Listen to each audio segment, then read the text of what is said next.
during the World Summit on the Information Society in 2003 to 2005. Who could certainly add a lot to this discussion and give people some interesting background and context. So in each case, what I'll do is I'll list a set of questions that we read down previously and invite comments of up to 2 minutes for whoever wishes to speak to a given question. Not everybody has to speak to every question. And if time remains free afterwards, we'll invite other listed speakers to briefly chime in as well. We hope to wrap up everything, all three of the sessions, the three panels, by 60, 65 minutes in, to allow at least 25 minutes for open dialogue of all participants until we get up to the 90-minute mark. And so that's the basic game plan. And given that the need for us to move along crisply, I think what I'll do actually is I'll do this when people reach a 2-minute mark, just to let them know that they should start to maybe wrap their comments. Okay, so that's the background. So for the first part of this, the first session on past and origins, again, this is not about veterans telling war stories about the founding of the IGF, but rather setting a shared baseline regarding the IGF fundamental character and the evolution of the process.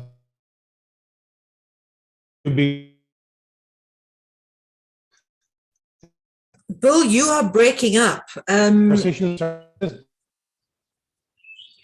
Really? How badly? Yes. Yes. Am I breaking up?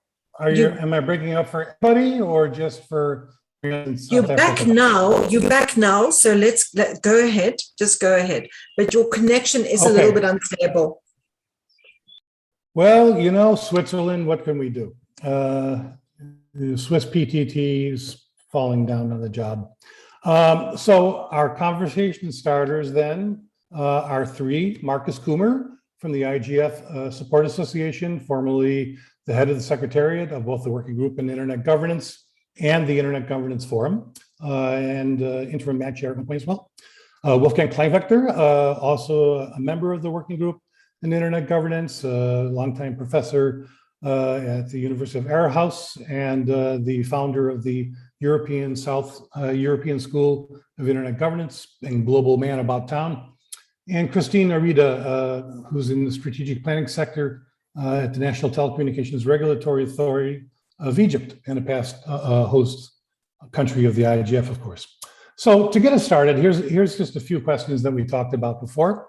To lead off, over the years, there have been various expressions of frustration, including from fairly high-level political leaders, with the IGF supposedly being just a, quote, talk shop because it doesn't take binding decisions. But this is an essential part of the IGF's DNA, as it is what governments and stakeholders at the Tunis summit of the World Summit on Information Society thought was needed and what they could agree to. So to set the stage for a discussion, why don't we just briefly reflect on the considerations and processes that shaped the fundamental features of the IGF's design and made it what it has become today. Who can I ask to start? Wolfgang, would you be willing to lead us off on this one? Can you hear me? Yeah. Okay, great. I think we live really in a dynamic time. And I remember that in the early days, 20 years ago, and when the business started, there was a saying that 1 year in the internet is like 10 years in the industrial age. So that means looking backwards, we're speaking about 150 years of development if you take this formula. And this explains also why we in 2005 came to a different conclusion than if we discuss the issue today. And we see some what was seen as a strength in 2005 now probably as a weaknesses, and vice versa. So in 2005, I think one of the main arguments why to give the Internet Governance Forum only a discussion function and not a decision-making function was that for many processes which has just started, remember 2005, there was no smartphone. There was no Facebook, so are still in a very early stage. And we said, you know, if we start immediately with regulation and with bureaucracy to manage the internet, then probably we will kill a lot of possible innovations and applications. So this was the time when we argued innovation without permission. So that means to create an enabling environment where you primarily discuss the various options, and then on the basis of discussion with all stakeholders, not only governments, but you know, input from the industry, from civil society, from technical community, to find out what could be done. So that's the main argument why the IGF got a limited mandate. So things has changed after 20 years. Insofar, we need now a new approach. We have to reconsider it. And while we'll see at the moment that outside the IGF, we see a number of intergovernmental negotiation places where governments, you know, have a decision-making capacity. And in my eyes, the missing link is that we have now a wonderful discussion place, which is the IGF. And we have a broad number of decision-making places, which are the intergovernmental bodies. And this has to be bridged by something that to bring the messages from the IGF to the negotiation tables in the various intergovernmental organizations. And the new proposed IGF Plus and the leadership team could be the tool to implement this. Back to you, Bill.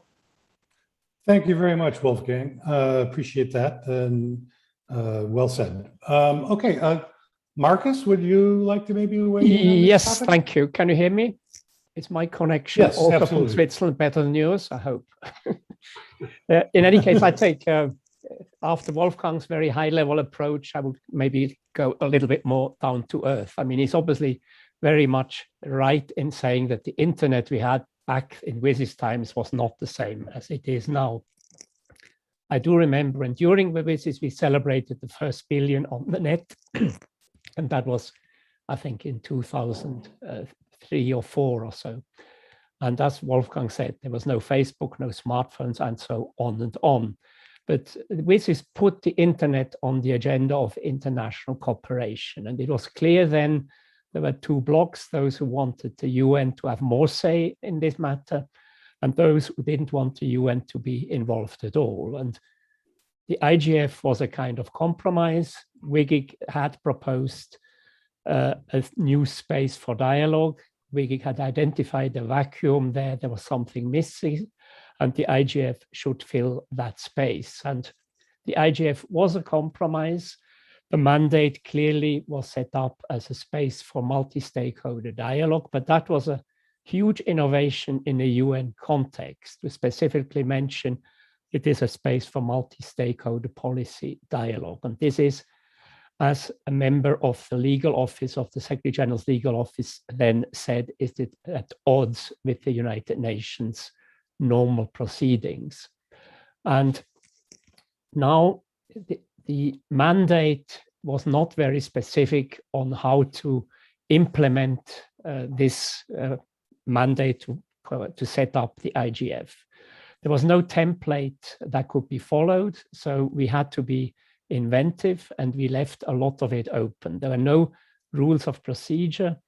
It was not clear how the IGF should be financed. It does not even say it should be financed within existing resources.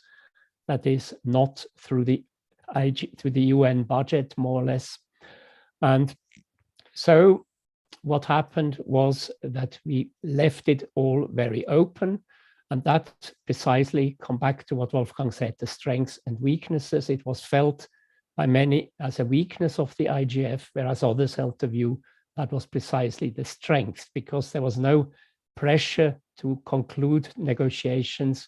It left the space for a very open and freewheeling dialogue. But again, there was no rules of procedure how the IGF could have come to any conclusion.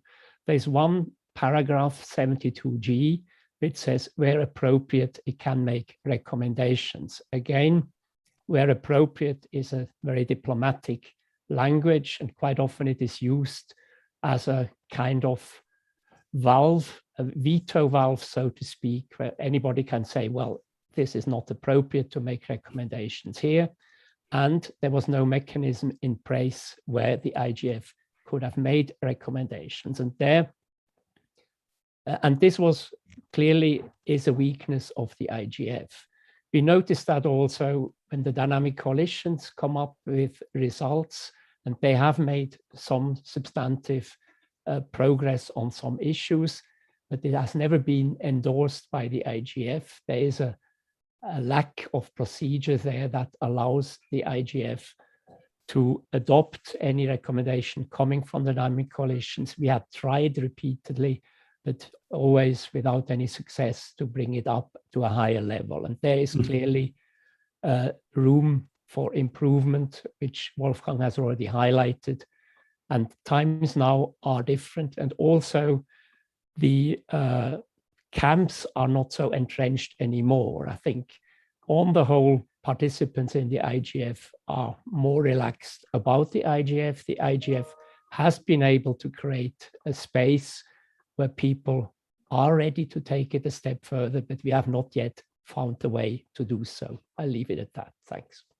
Thanks, Marcus. Christine, what do you think? Would you like to get in on this topic? Well, just very briefly, because Marcus and Wolfgang have already covered probably most of the points. But what I would like to say is that what we do all know that the IGF is a product of really difficult negotiations at the time, and that it just filled the gap and it provided maybe a way forward at that stage.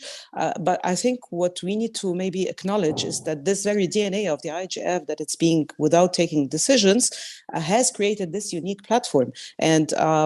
And I believe that without this unique platform, we wouldn't have been able to build the trust that we may be having today. And that I think we should really strive in our reflection on the future, not to lose that trust, but rather to build on it. And so we can argue if it was good, if it was, if it was good to leave it without decisions or not. But we definitely need to acknowledge that it has proven good to create this platform. And I think we also need to acknowledge that when we have a growth, we will have evolution, and we just need to accept that and accept that we should incorporate development and evolution into the process. Thank you. Just very briefly.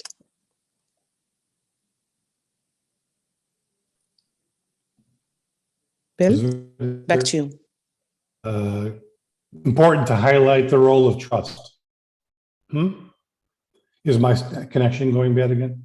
So then let's turn to the next question we talked about raising. And again, this has already been flagged a little bit, the notion of the mandate. The mandate was something that was drafted in the working group in internet governance and then brought into the Tunis negotiations. Some of the things that are in the mandate have been done quite thoroughly, and some have not really been taken up very seriously at all. So one of the questions people talked about is, when we were planning this session, what's been achieved with regard to the mandate or not? Should the mandate evolve and change? Let's just start with a little brief discussion of that.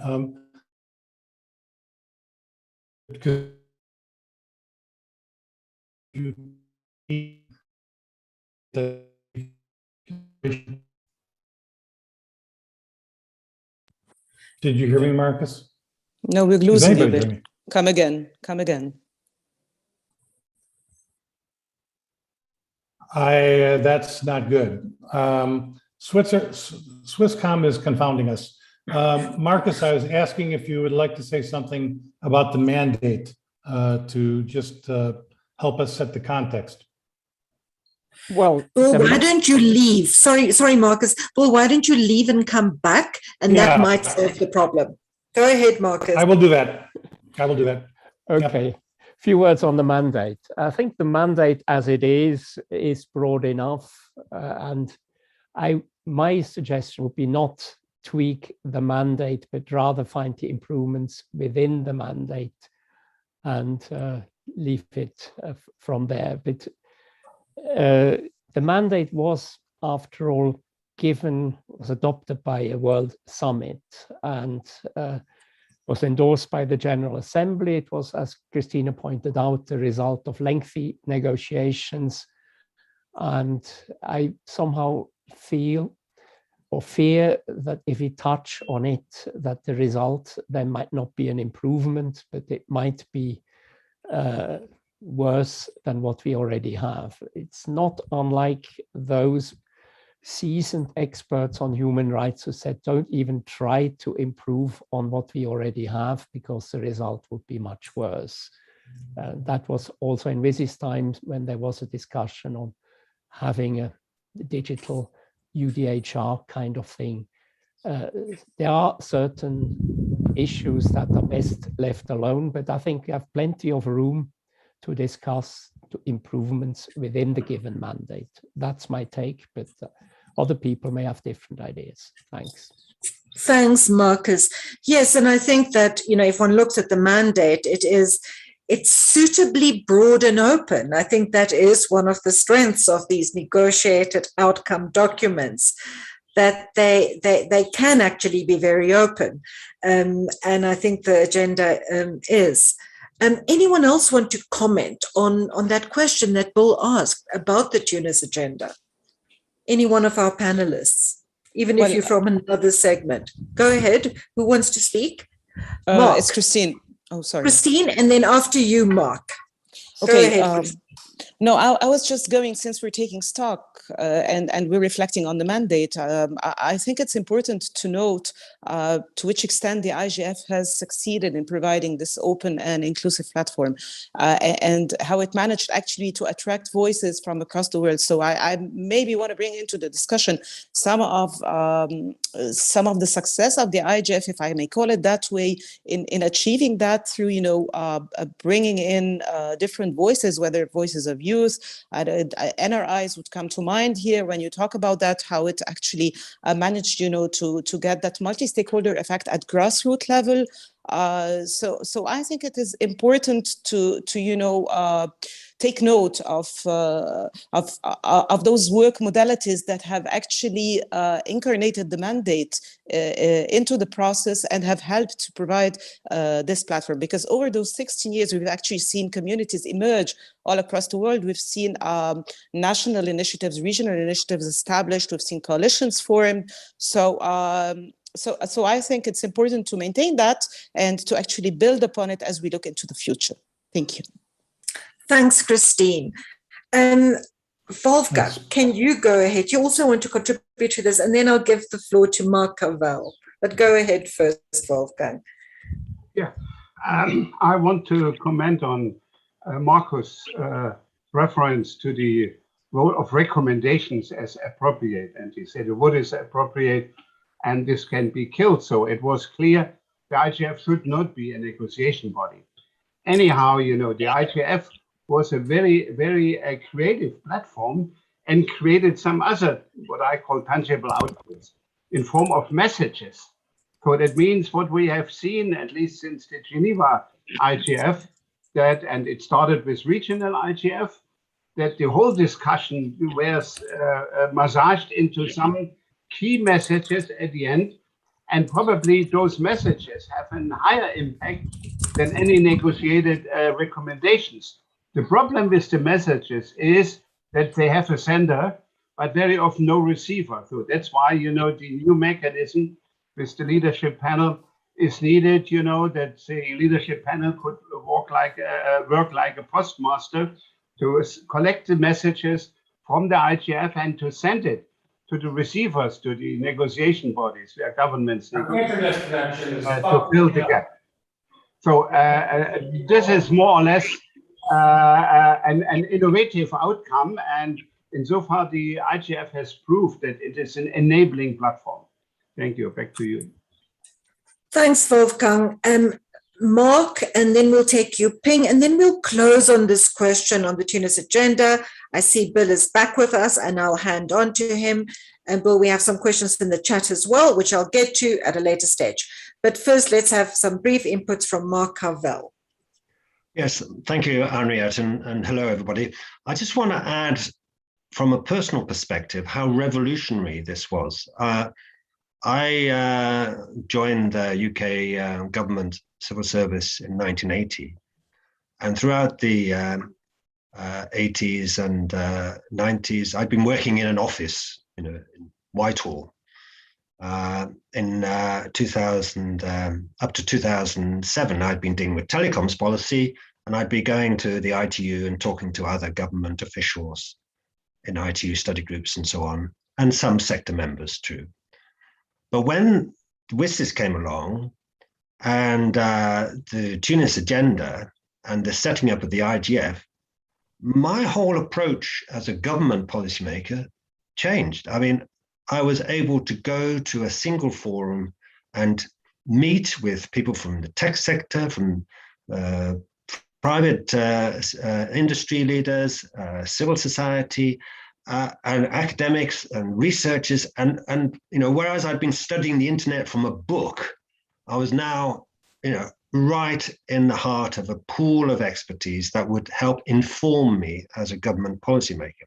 And that was the tremendous lift, I think, for the UK government and other governments in terms of how to deal with the policy issues relating to the internet. We could actually be, you know, engaged with the stakeholder community in a meaningful, informative, mutually respectful way. That was the revolution, and it's, you know, we built on that very successfully since. Thanks very much. I agree, Mark. We forget how different that was. And Yu Ping, you can have the last word on this segment. Please go ahead.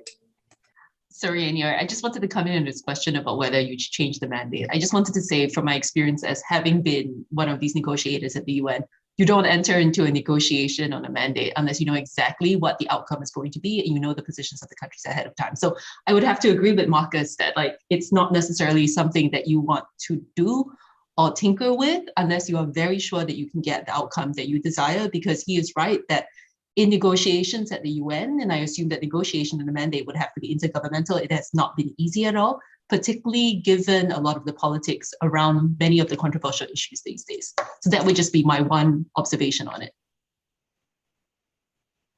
Thanks. Wise words from the horse's mouth, Yu Ping, if you don't mind me saying that. So I think I'm going to give back to Bill now, who's happened to, you know, who's back with us, Bill. Just to note, there are some questions in the chat on this segment, but I'll allow you to decide whether we have time to take them or not. Back to you, Bill. Have we lost Bill again? I think we have. So I'm just going to quickly ask this question. There's a question here from Giacomo Mazzone. Marcus, I think it's addressed to you.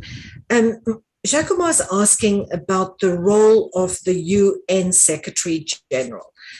Marcus, you have experience to be directly in contact with the office of the SG and to pass through UNDESA. Has this made a difference in the quality of the interaction and the efficiency of IGF actions? I hope that's clear, Marcus, and I hope you can respond. Yes, thank you. I think the question is not so much the reporting. To very begin with, I reported to the Deputy Secretary General, but that was reporting through the Under Secretary General of UNDESA. And when that was under the administration of Kofi Annan, and when Ban Ki-moon came, he changed the setup and he basically got rid of many of these services that had reported to the Secretary General, because he felt he wanted to focus more on political issues and thought the internet governance would be more of a technical issue that would be better taken care of by UNDESA. Now, whether or not internet governance is just technical, I'll leave that for you to think about.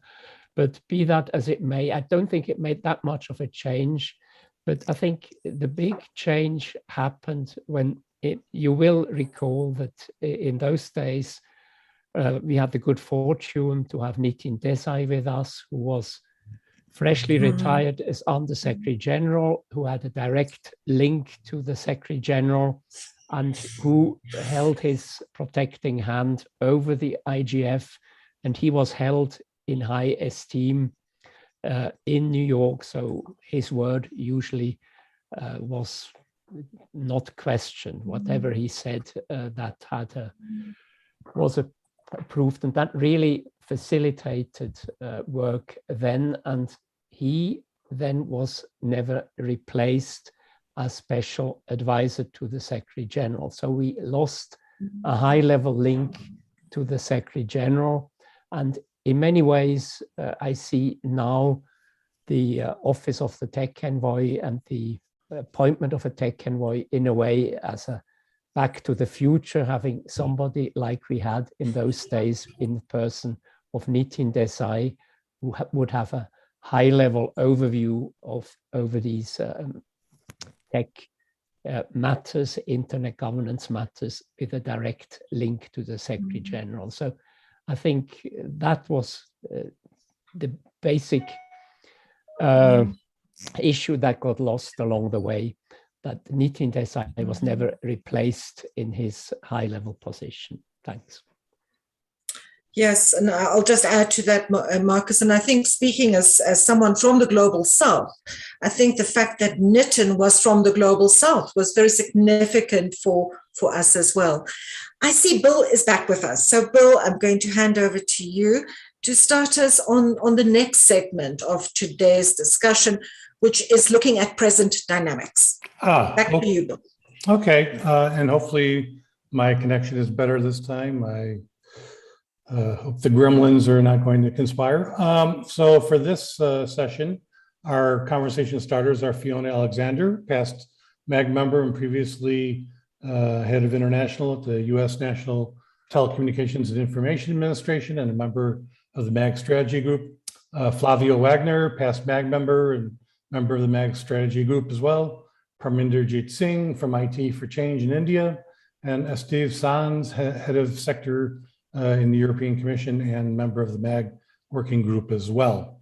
Okay, so the questions we talked about addressing in this group were 4, and we added a 5th yesterday. We'll see how quickly we can go through them, time rolling on. The first one was people suggested we talk about, invite people to name one positive change or achievement that you feel could be attributed to the IGF. And conversely, is there anything significant that might have turned out differently if we had not had the IGF? Would any of the 4 people, Fiona, Flavio, Parminder, Steve, care to start with that? Who do we have as a volunteer? Flavio, go ahead. So thank you, Bill.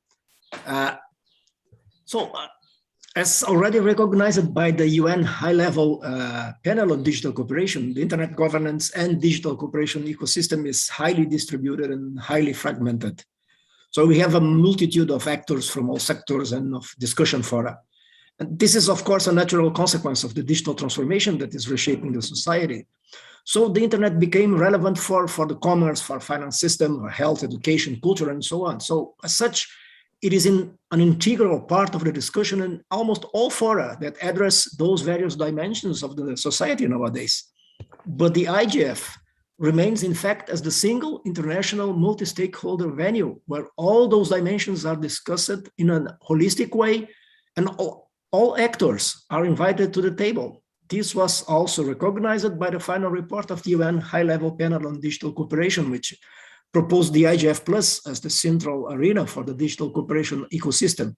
So if we had not had the IGF, which is widely accepted as an open, multi-stakeholder and inclusive forum, despite the problems it may have, we would be now in a very bad situation.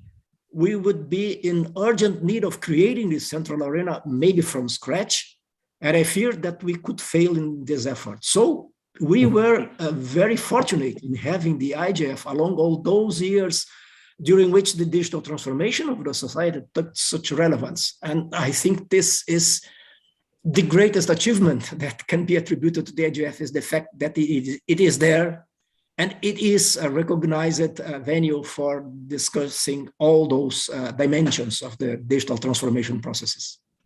Back to you, Bill. Thank you, Flavio. Fiona, what do you think? Do you have any thoughts on this topic? Yeah, absolutely. And hello to everyone. It's nice to see everybody on screen or see their names that I haven't seen in a while.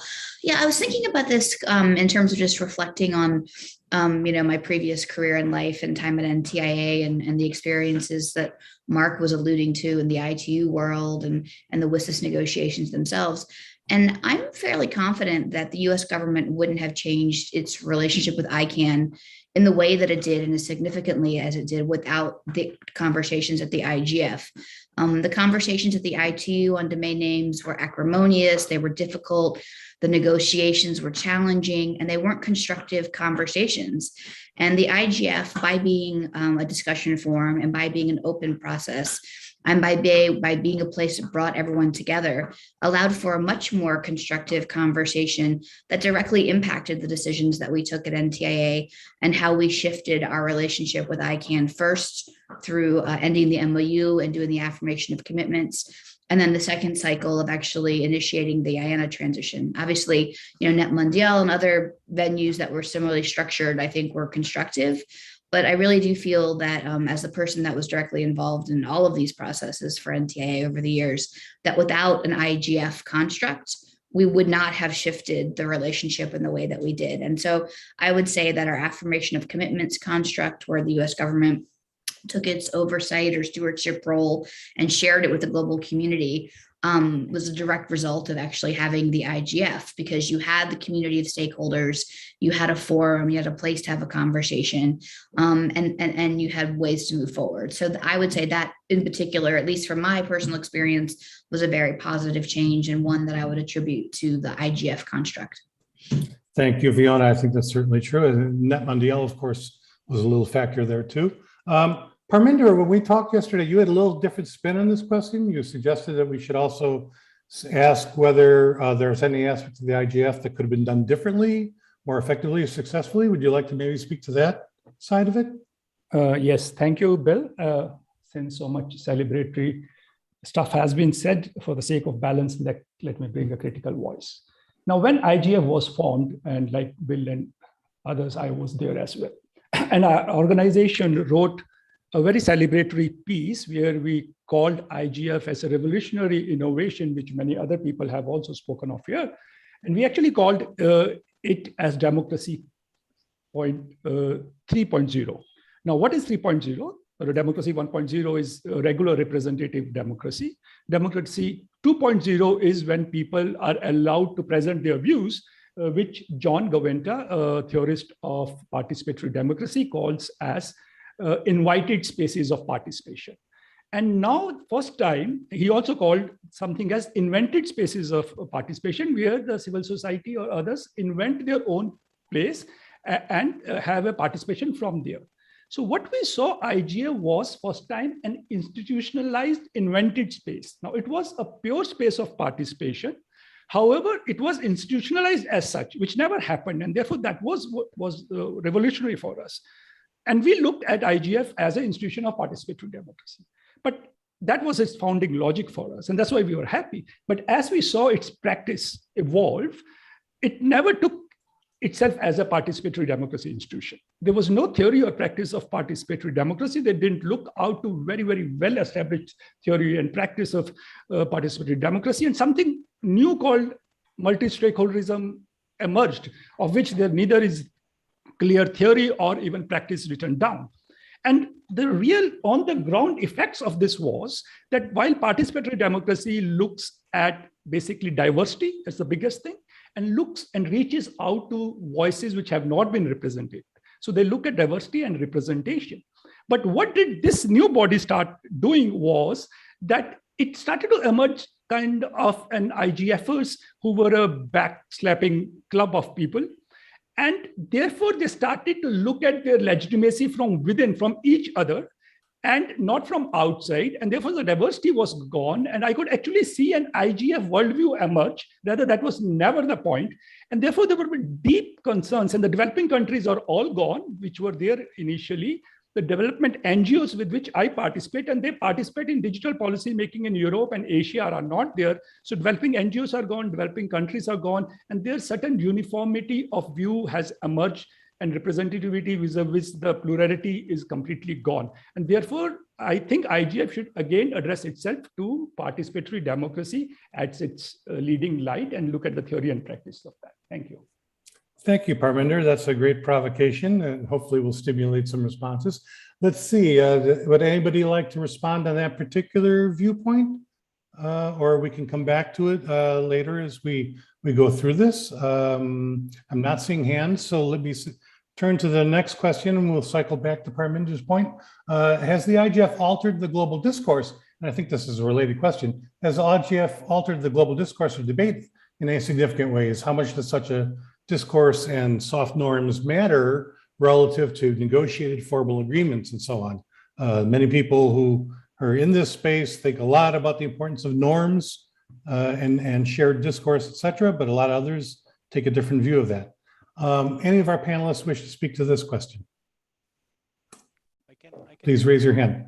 Steve, would you like to? Thank you. Yes. Yes, thanks. I did it. I raised my hand physically. Thankfully, you've seen me.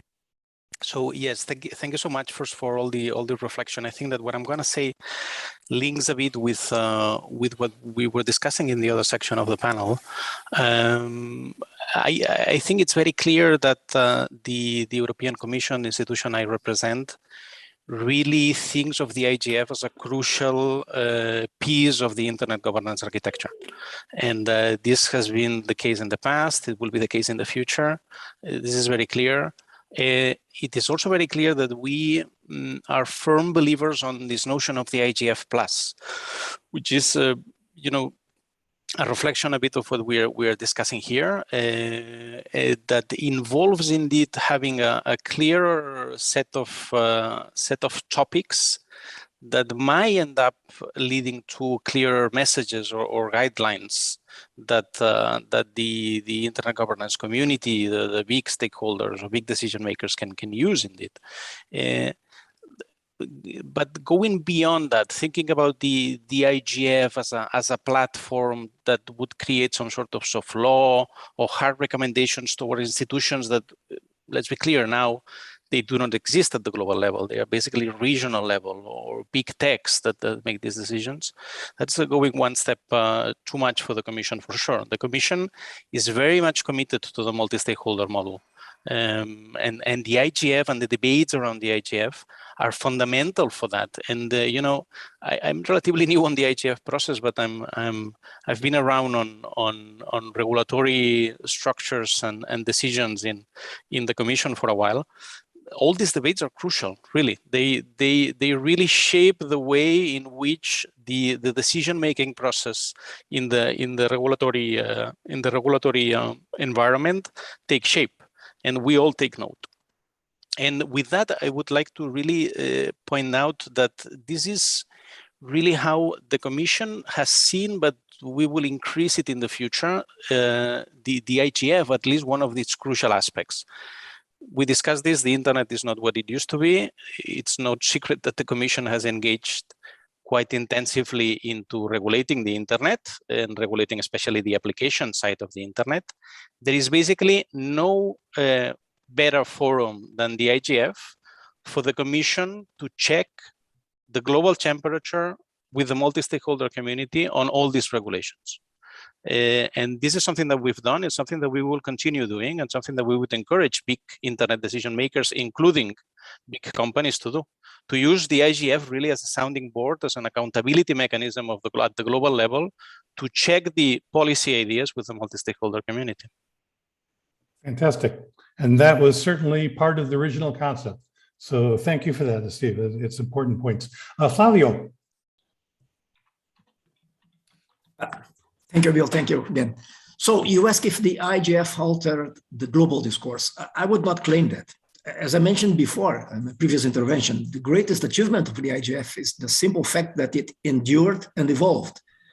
Don't forget, we had 2 consecutive renewals of its mandate by the UN as an open, multi-stakeholder and inclusive forum where all aspects of the digital transformation processes are discussed nowadays. So it is very difficult today to set boundaries between what is internet governance and what is digital cooperation. So the IGF now is in fact a unique forum for the discussion of all aspects of the digital transformation process, such as AI, privacy, and so on, as the internet is an essential vehicle for this transformation process. So I would not claim that the IGF altered the global discourse, but in the other direction around, it was capable to follow the shift in discourse that is taking place in the society from topics that were 10, 15 years ago more limited to internet governance to today much broader topics that are related to digital transformation.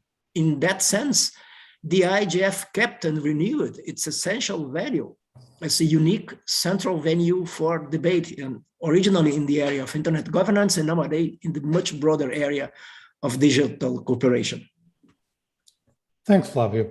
One perhaps counterpoint would be, if you remember in 2003, before we had an IGF, the debates on internet governance were, what is internet governance? We don't believe internet governance exists, or internet governance just means ICANN. Or we had the Secretary General of the ITU come in and say, internet governance is only the stuff that we should be running. And the fact was that the way the definition of IG was accepted and institutionalized, broadened the discussion and so on, I would argue that's kind of an example of impact, but that's me. Fiona, what do you think? Thanks, Bill. I think similar to you, I would say that the institutionalization of the internet governance term and the way for a community of interest and community of stakeholders to get together on a regular basis definitely keeps the conversation going at national and local levels, which obviously bubbles up to a global level. I mean, there are students that get degrees in internet governance now. People write dissertations on the construct. None of that happened before. And I think the IGF and sort of the breadth of all the panels and sessions definitely help to shape that. It also is a place where, whether people realize it directly or indirectly, they're building coalitions, right? And those coalitions then go into other venues together, whether it's friendships or whether it's issue areas that bring you together. But you also, and then for those that don't necessarily share your viewpoint or might be on the opposite side of an issue, listening to people talk about it in a panel or a workshop at the IGF definitely helps you understand their perspective better when you then go into a negotiated formal construct, if you're a government official, or if you're not a government official, how you might influence a negotiated government outcome. So again, I think that just the reality of the regularization of the conversation, bringing people together once a year, the way the IGF agenda has adapted and changed every cycle based on what we want to talk about. I mean, again, we did a student thing at TPRC this year where students wrote papers and graduate students. And again, I feel like a lot of that wouldn't be happening on some of these issues without the IGF and the breadth of information that's in the IGF. I completely agree with that personally. Okay, thank you, Fiona. Mark, you've had your hand up. We're trying to do the panelists, but if you got a quick intervention now, we can cycle back also later. Go ahead. Okay, well, thank you, Bill, for your indulgence there of me. I just wanted to add that I think it's taken a lot of time in terms of influencing global discourse. I mean, from my experience, I went to New York to brief missions as UK government representative on the IGF mandate when it was first being renewed in 2010. Yeah. And there was complete lack of awareness about the IGF and what it was doing. Although missions I talked to at the UN were very receptive and wanted to know more, that was very encouraging. And since then, you know, the group of government experts and the OEWG, the open-ended working group, you know, it's taken time for them to really open up. I mean, we're seeing the OEWG now embracing much more open engagement with stakeholders. If I look back at the WSIS forums I've been to in Geneva, led by the ITU and the other UN agencies, not much intersect really with the IGF in terms of recognition of what the IGF was doing and achieving. So I'm pretty cautious, but about the history, but I think we're at the point now of moving much more forward in terms of global discourse, thanks to the Secretary General. Thank you. Okay, thanks. Let's just round up this, and I'm going to actually shift to the next panel, and we can come back to the remaining questions that we had posed if we have time later, because we're running late. So just to wrap up this part, Parminder? Yes, I think, I heard people say that internet governance has made the word internet governance famous, and people do research on it. And if that's the only change, then it's really lame. The problem is, for a participatory sphere to influence policy, participatory sphere has to be ahead of the policy making. But this is not actually happening. If you look at Biden's new agenda, which even talks about breaking up big tech, or in Europe, where economic rights to data in Digital Markets Act are being formed, or in India, where there's a Community Data Act, all these are much ahead of the kind of discussions which happens inside IGF. The reason is there are so many filters. There's a corporate veto, funding issues, etc., which really does not allow the kind of forward-looking proposals. After all, the business never wants a new policy. And if there's a business veto on policy proposals, where would the policies ever go? And that's not what is happening in Europe and Americas and developing countries. So the problem is it has not affected discourse, because what is policy participatory processes and how they really bubble up has not been addressed by the people who were institutionalizing IGF. And I think they really need to look at it into now. Thank you. Okay, thank you very much for that, Parminder. I think we need to. Sorry, with the clock running, we need to, I think, move on to the last and final panel, and then we'll have time for everybody to speak and get engaged on all topics.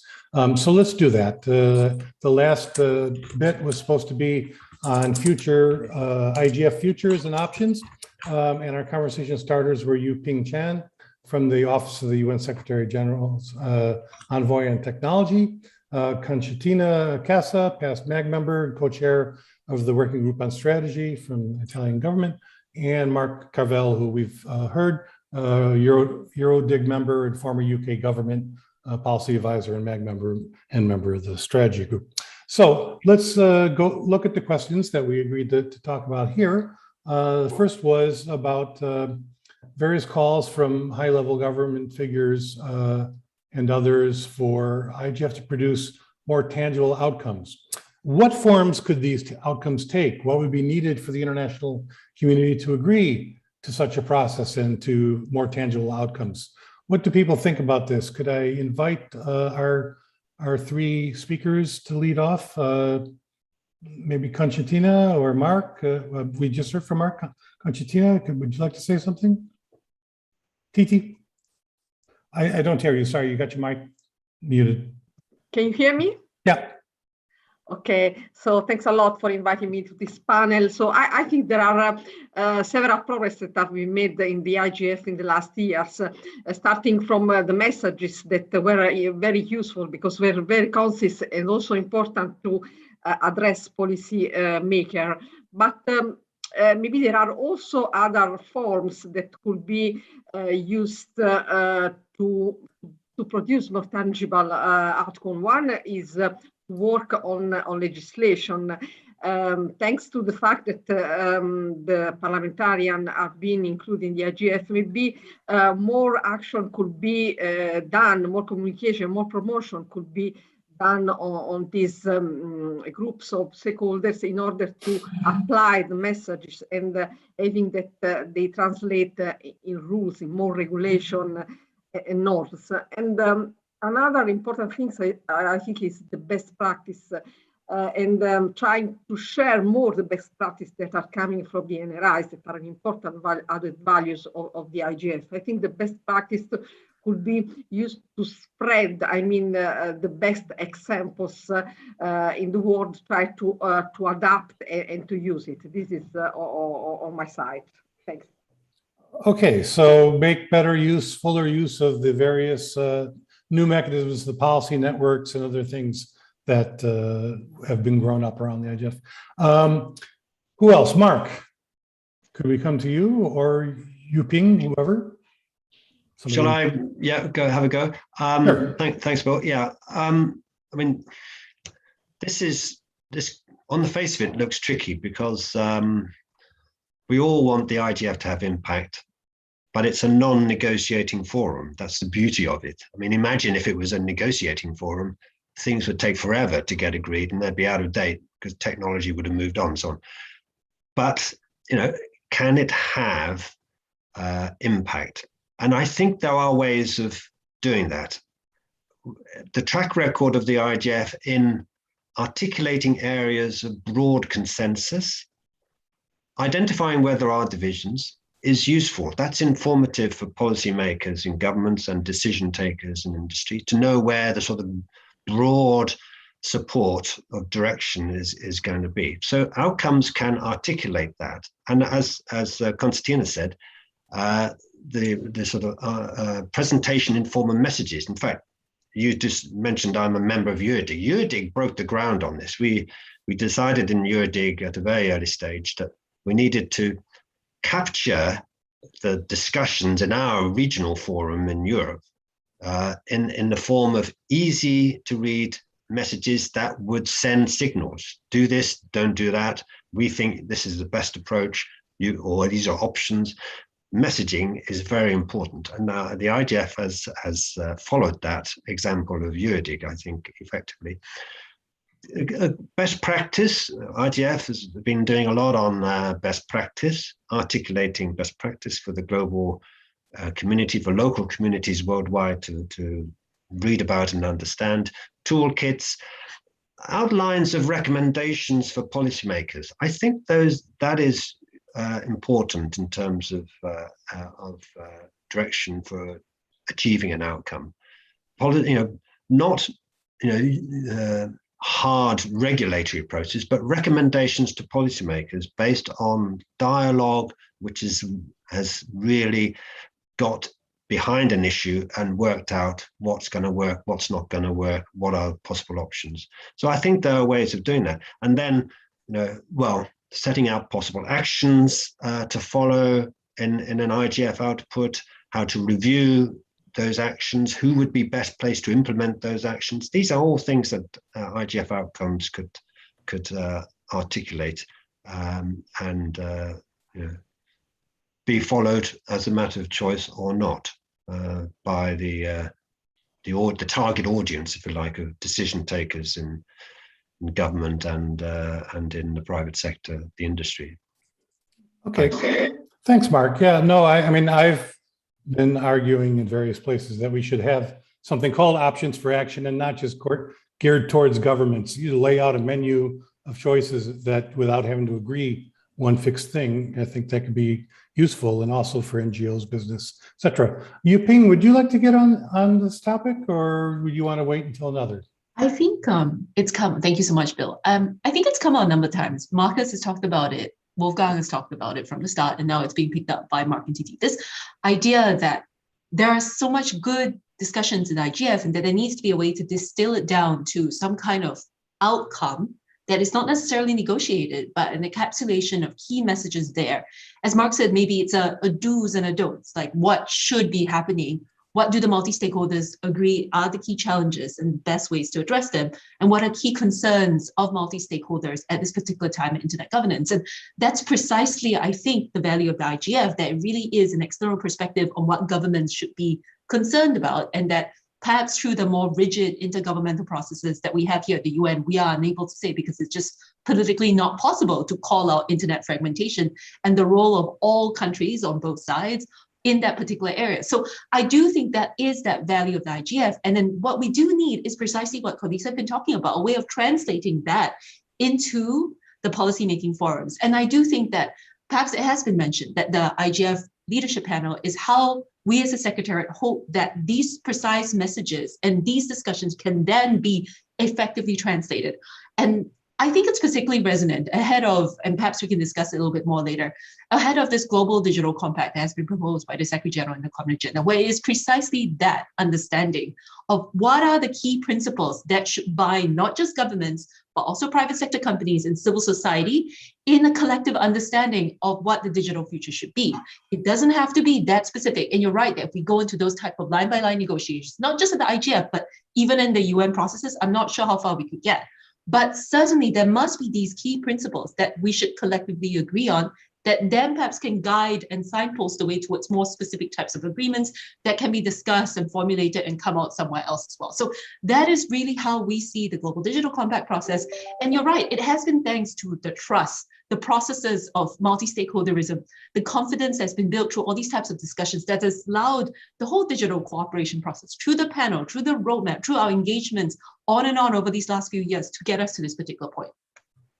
Thank you, Yuping. That was excellent. And I think what we hear from everybody is that there's a lot of forms of, quote, tangible outcomes that are not necessarily negotiated agreements, and that we need perhaps to call more attention to what has come out of the process in that regard, and celebrate it and elevate its significance, and perhaps the leadership panel can help with that. Another question then that we talked about was the UN's roadmap and common agenda, and what roles and value added distinctly there is for the IGF in that regard. Would anybody like to speak to that point? Any of the three panelists?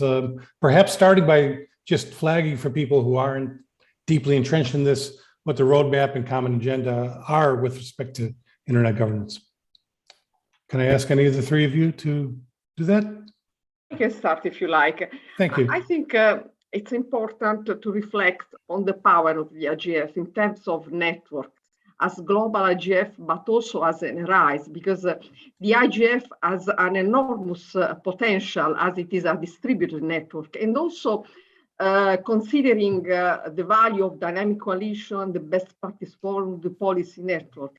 So this is a network, it is a multi-stakeholder network, and I think this could be used on the proposal of UN Secretary General as indicated in the paragraph 93, that is saying that civil society, private sector could come together to a multi-stakeholder digital technology track. So what is the best, a better place than IGF to be used to as a multi-stakeholder digital track to prepare the global summit for the future on global digital compact. So this is just my reflection on this.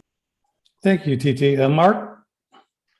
Yes, thanks very much. I mean, just following on from Constantina's comments there, I think it's significant that the Secretary General has recognized the value and of the IGF and its role, and how it can successfully evolve, building on that, in relation to his whole approach to this idea of well, first of all, digital cooperation, that all that process of the high-level panel, which came out with recommendations for the IGF, I think again endorsed that the IGF was a robust and effective vehicle for developing and promoting digital cooperation. And then digital commons, in terms of well, everybody in the world benefits from the internet. It creates information flows, it enhances democracy, although there are problems with that, but it creates economic opportunity, it fosters growth, and the internet underpins sustainable development. And the commons concept really captures that. You know, the world benefits from the internet, and so the digital compact, I think, is an important part of his agenda, and the IGF is well placed really to fulfill that role in managing the digital track for the leading up to the compact, and then the summit of the future, and the digital compact being part of that summit agenda. The IGF, as a multi-stakeholder forum, well respected. It's focused now through changes that the roadmap on digital cooperation was promoting, that it become more issue focused, issue driven, that it become less a single event that everybody builds up to and then immediately walks away from, that it be a year-round process. I think this all fits with the sense of a common approach to these issues through the Digital Compact that is multi-stakeholder supported and delivers real objectives that are going to connect the unconnected, deal with privacy issues relating to data, sustain the single interoperable internet, so we avoid the risks of fragmentation. These are all significant points that the Secretary General set out in his approach to the Digital Compact. The IGF is there ready to deliver. I think it requires capacity, resource to do it, and it is a multi-year. I don't know when the summit's going to be. Nobody knows, I don't think.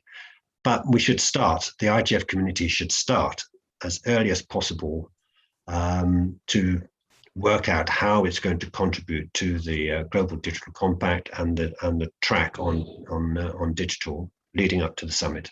Thanks. Okay, thanks, Mark. Yuping, since you've just said in the chat that the summit is September 2023, maybe you could just briefly, for people who are not all living inside the UN process stuff, say something about exactly what the Digital Compact and the summit are. And then I think I want to just ask one more question, then open it up, because we have to get to the everybody participates part. Could you do that for us? So quite in the common agenda, it clearly sets out that there will be a Summit of the Futures in September of 2023.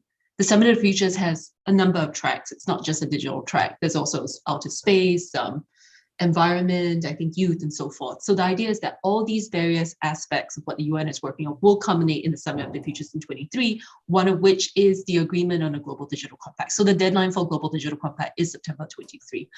I agree with Mark that I think the IGF, with its multi-stakeholder nature and all the various processes that have been developed around it, the national youth, regional IGFs, the parliamentary track, and so forth, will be a key contributor to what we need for the Global Digital Compact itself.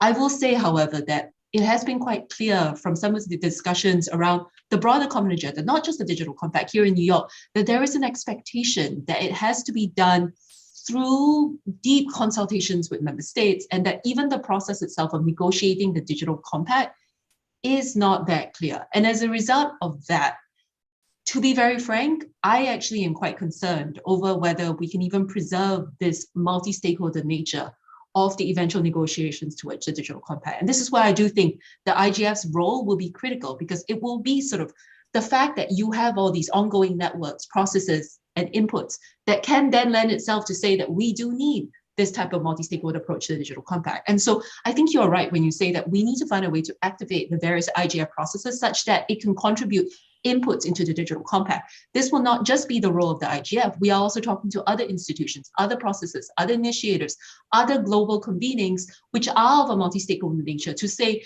what can you also bring to the table when it comes to the Global Digital Compact? Because it has to be based on the existing processes and initiators. So for instance, on universal connectivity, the International Telecommunications Union has a Partner to Connect coalition that some of the entities, I think, around the table here might already be engaged in, where that will be a key strand of what work on universal connectivity, building on inputs from, for instance, the IGF and so forth, can actually bring to the Digital Compact. Fantastic. Thank you. That was very helpful. All right, look, we are running, unfortunately, late. Surprise, surprise. So Wolfgang, if you could hold for a minute.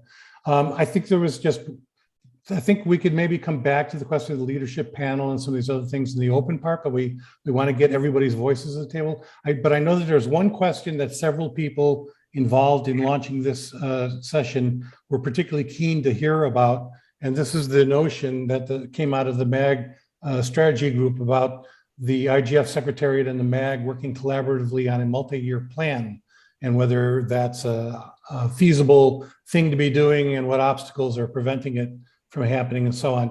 I think it'd be good if, since some people were very keenly interested in this point, if we could just say something about that. Do any of our three TT, could you perhaps, you've been involved? Thanks. I can say something about the multi-year plan.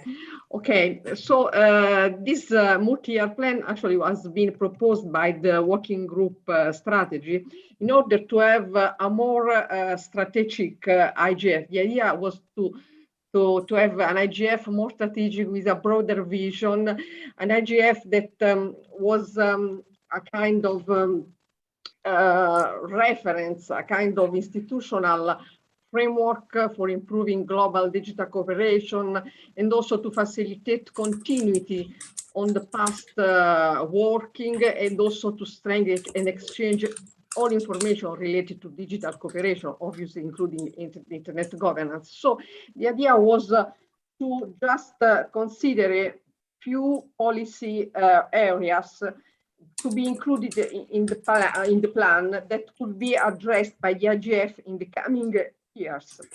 And the initial idea was that this plan was proposed conjointly by the IGF Secretariat and also by MAG.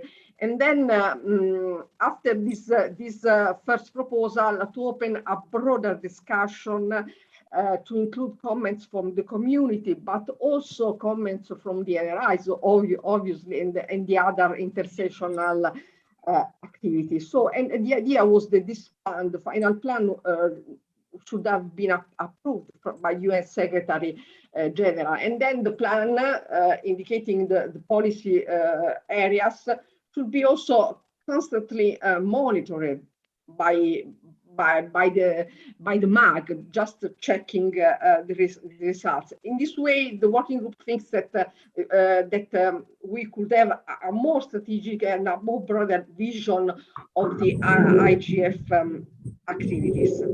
But maybe there is also some problem in defining this plan. Maybe there has been some problem, because I think this is my personal opinion, that sometime IGF, the MAG, the Secretariat, has some difficulties in doing things, because just going back to discussion on the mandate, I mean, the mandate as much as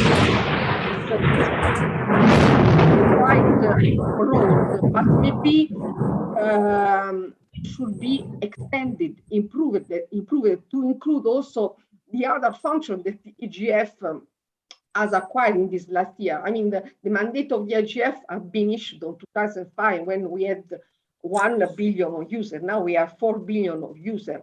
And in the meantime, the IGF has made a lot of progress with the discussion and so on. So also having this multi-year plan, it's important to have more strategies, but then the IGF should have the ownership of this multi-year plan, so should be able to monitor it, to define, to update, and also have the possibility to promote in a better way towards the decision-making bodies and on the other organization. Because I think that now we are at a point that IGF could not be only a platform of discussion, but should be a multi-layered platform that has other functions.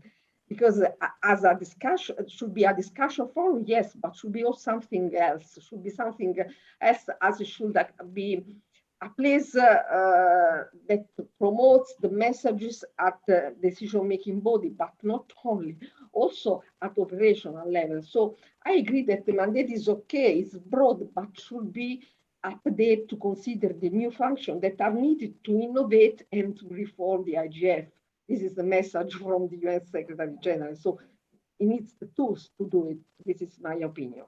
Okay, thank you, TT. I think we've really kind of run the clock down. We've only got 15 minutes left. So we got to get everybody who wants to speak an opportunity to speak very briefly. 1 minute, please. Try to be very concise. The other questions that we had hoped to talk about, leadership panel, aspects of the IGF you would change or retain. Hopefully we can cycle back into that, but I imagine that after 90 minutes, we may lose this connection. So please, I'm going to ask you to just let's move in and try and get as many voices as possible. There will be questions in the chat. And I see Carlos Afonso has his hand up, Mark as well. I'm going to turn over to Henriette from here. Maybe Henriette, would you like to moderate this part from here? Thanks, Bill. I have some questions here in the chat. Apologies, there's a storm here, so there was noise from my end.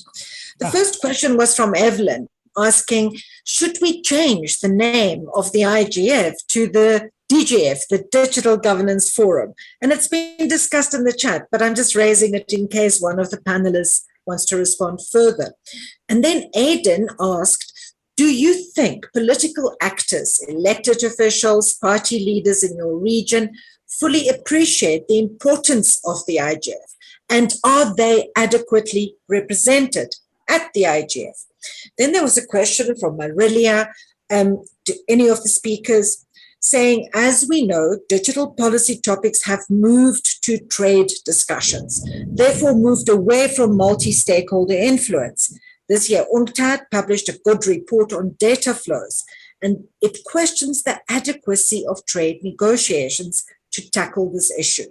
This report mentions that the IGF could be a potential forum to anchor an holistic data governance, but it remains a forum of no decision-making capacity, which could be an obstacle. What do you think of this forum shifting and the potential of the IGF to take this role? Those were the questions. There were some further comments in the chat from Wolfgang. I urge everyone to read that, but these are the questions I have for now, Bill. Thank you, Henriette. And on Marilia's point, I actually organized a workshop at precisely that point in 2017. Digital trade is broader than cross-border. Cross-border data flow is definitely broader than digital trade.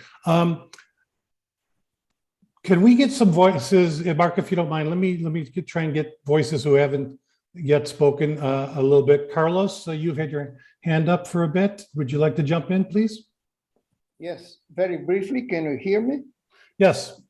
Okay. I think this session is supposed to consider what is meant by the idea of a stronger, more focused and impactful IGF. I try to follow all the speeches, and I think the role of the dynamics of the many national, regional internet governance initiatives should be more present in the conversation, although Titi reminded us of the importance of this. One of the fundamental achievements of the IGF, I think, has been to help bring the internet governance discussion to the national policy agendas.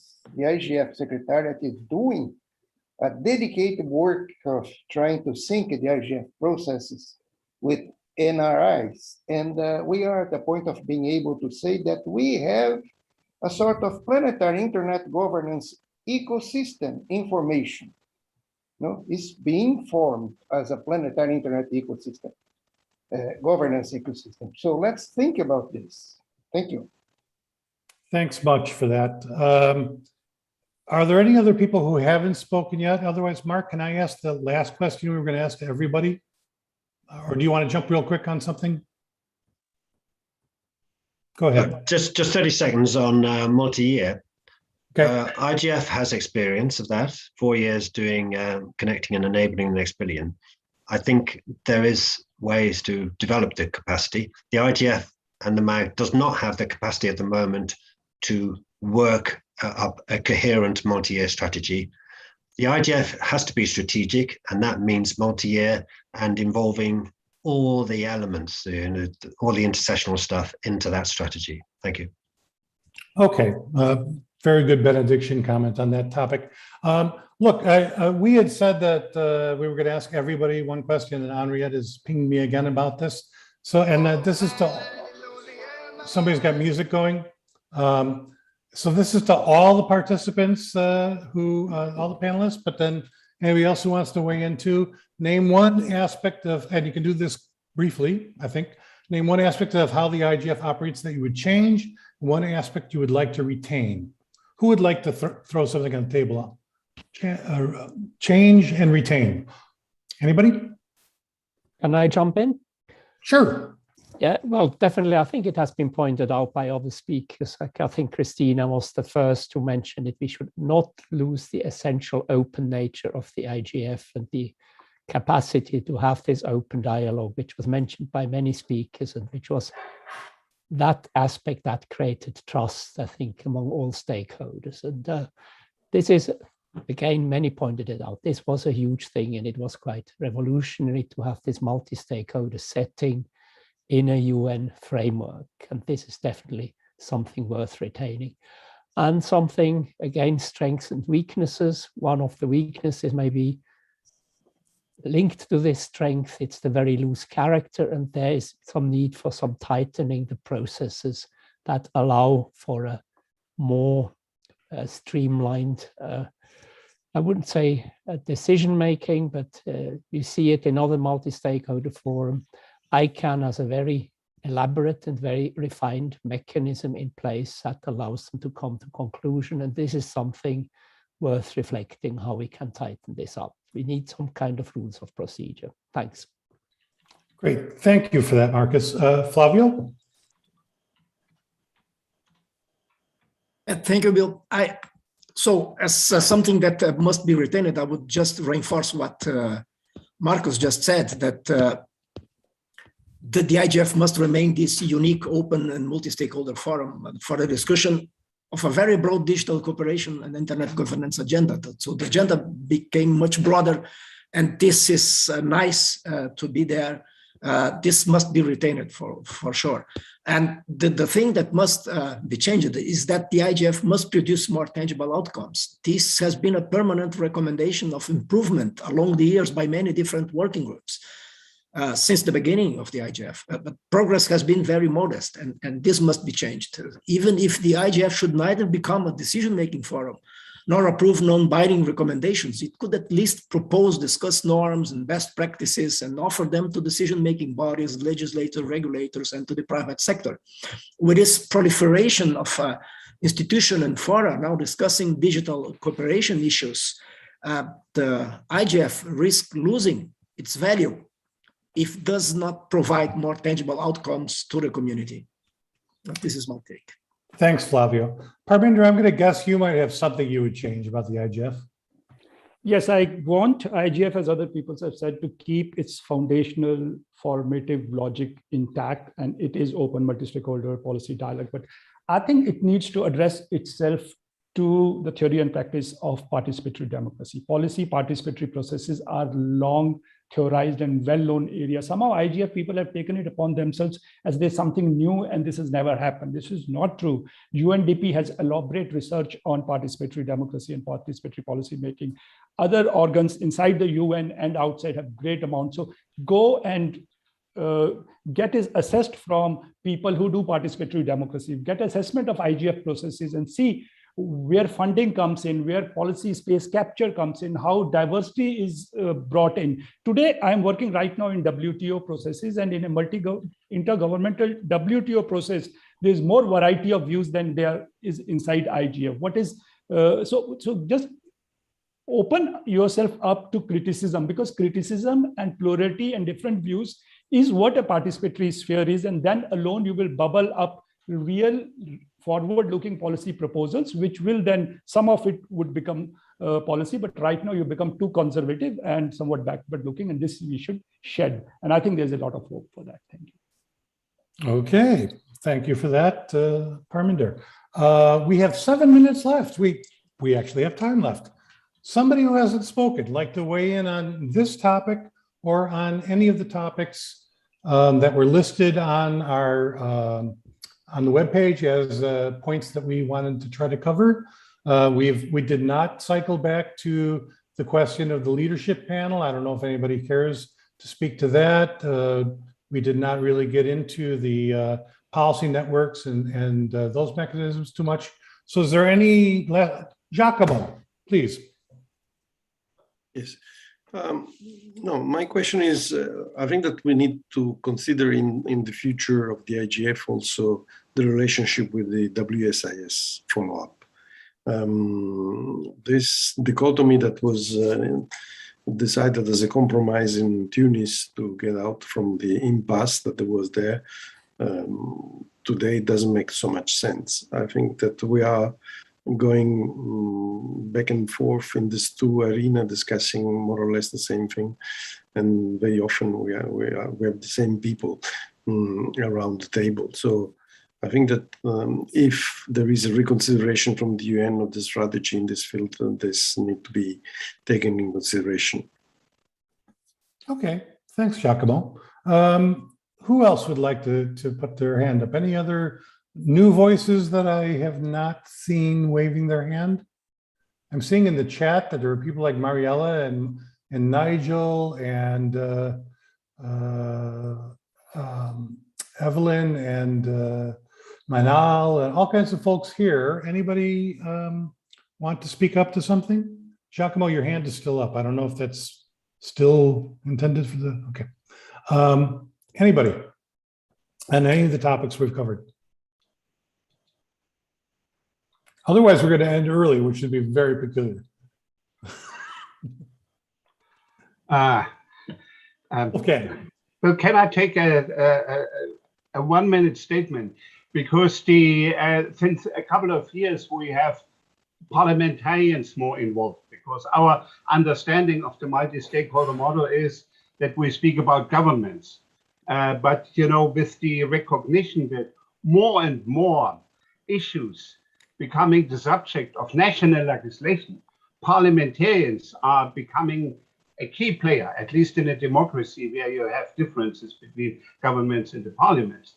And insofar, to strengthen the parliamentarian track in an IGF, you know, brings a new dimension to it. And looking forward, you know, my proposal would be not to put parliamentarians and governments in the same basket as a stakeholder group, but to have in the future parliamentarians as an independent stakeholder group. Because in many countries, you have a party system where some parliamentarians are with a governmental party and some parties are into opposition. And that's the question, if you want to have parliamentarians only, you know, from governmental parties or also from opposition. So that means if the IGF opens the door wide to all parliamentarians from around the globe, because these are the people who do the final legislation processes on the national level, this would be also strengthen the credibility and the power of the IGF. That's a very interesting and concrete idea, Wolfgang. Thank you. I see Nigel has his hand up. He hasn't spoken yet. Nigel? Nigel, you're muted. Should we come back to you? I will say while Nigel's unmuting or whatever, Marilia said in the chat, communicate the outputs of the IGF in a targeted manner where it's needed. Concrete example, the WTO is now negotiating text on network neutrality. Negotiators have no idea of the work of the Network Neutrality Dynamic Coalition, no kidding, or the model law that's been produced there. IGF needs its own Office of Tech IGF envoy charged with political connections and communication. Whether WTO negotiators would ever listen, I have no idea. That would be interesting to me, having been around trade negotiations for 30 years, but I'm open to the idea. Nigel, are you there? Or are you, your hand's up, but we're getting nothing going on. Okay. I'm so sorry. Can you? Yes. Hello? Yeah. I'm really sorry. I for some reason I just went off air, and Nigel Hickson, UK government. I mean, I just wanted to say two things very briefly, Bill. One, that I fully agree with a lot that's been said about the evolving IGF. I think it needs to be positive, forward-looking, etc. But a lot of people have said that.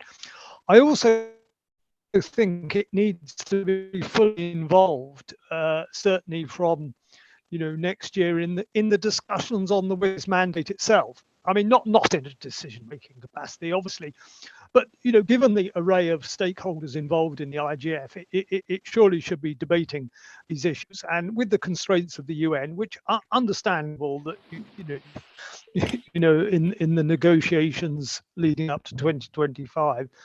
But I'm sure this discussion at the IGF itself will be really welcome. I mean, it's debated on Friday at the You're breaking up a little, Nigel.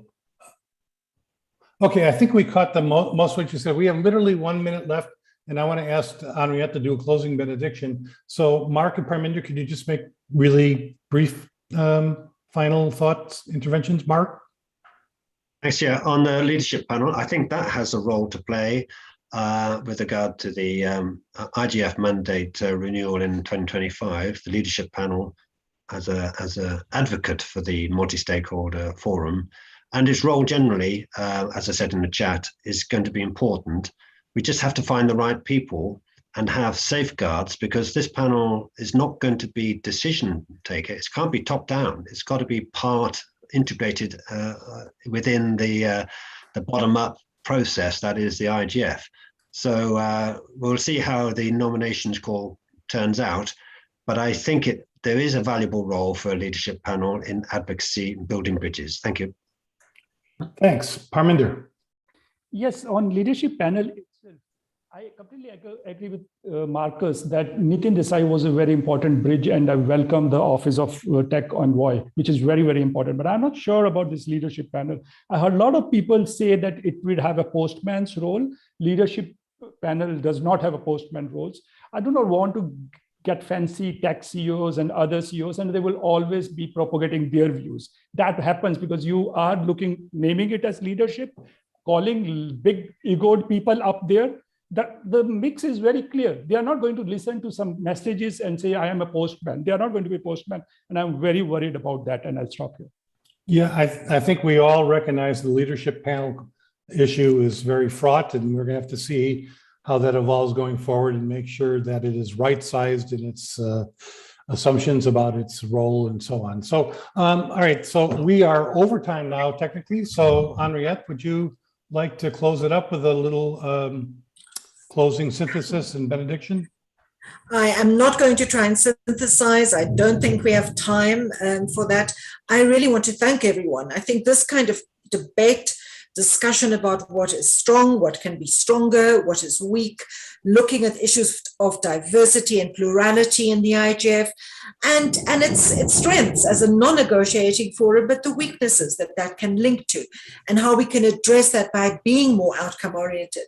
These are not new challenges, but I think every time people discuss them, they bring new insights to them. So thanks very much, Bill, for moderating. Thanks to everyone in the panel and for everyone that attended. We will be documenting, we have a fabulous team of rapporteurs, the co-chairs of the working group strategy and Giacomo will document this session, and it will be fed into the IGF annual forum in Katowice. Thanks very much, everyone. Thanks to the Secretariat for their support as well. Thanks to the Secretariat and the rapporteurs who we forgot to call out. So thank you very much for that, Henriette. Goodbye, everybody, and bye-bye. See you online. Thanks. Bye-bye. Thanks a lot. Bye-bye. Bye, everyone. Thanks. Bye-bye. Bye-bye. Thank you. Bye, everyone.